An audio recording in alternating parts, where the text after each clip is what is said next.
അയാളുടെ വാദങ്ങൾ ഖണ്ഡിക്കത്തക്ക തെളിവുകൾ കയ്യിലുണ്ടോ?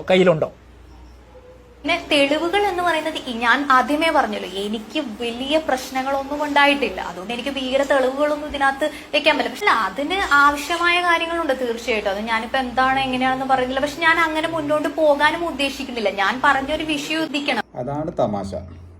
പറയത്തക്ക പ്രശ്നമല്ല, ഇതിനെ മുന്നോട്ട് കൊണ്ടുപോകാൻ താല്പര്യമല്ല ആൾക്ക്. പിന്നെ എന്തിനാണ് ഇങ്ങനൊരു പ്രശ്നം ഇവിടെ ഉന്നയിക്കേണ്ട കാരണം? ഇതിനിപ്പോൾ ഒരു തെളിവുണ്ട് എന്ന് പറയുന്നു മാത്രമേ ഉള്ളൂ. ഇത്രയും ദിവസമായിട്ടും ആ തെളിവ് ഇതുവരെ പുറത്തു വന്നിട്ടില്ല. ആ തെളിവ് പുറത്തു വരാത്തിടത്തോളം കാലം ഇതൊരു കള്ളത്തരമായിട്ടാണ് നമുക്ക് കണക്കൂട്ടാൻ പറ്റുള്ളൂ.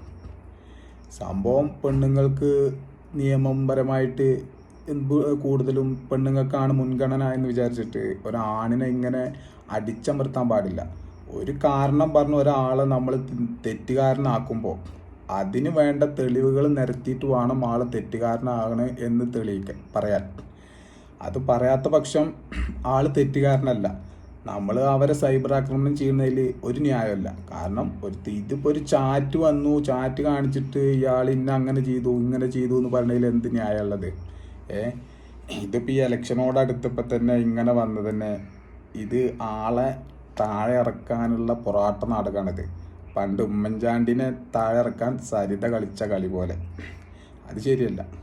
സംഭവം ആൾ തെറ്റ് ചെയ്തിക്കണമെന്നുണ്ടെങ്കിൽ അതിനുള്ള തെളിവ് നിരത്തിയിട്ട് വേണം സംസാരിക്കാൻ.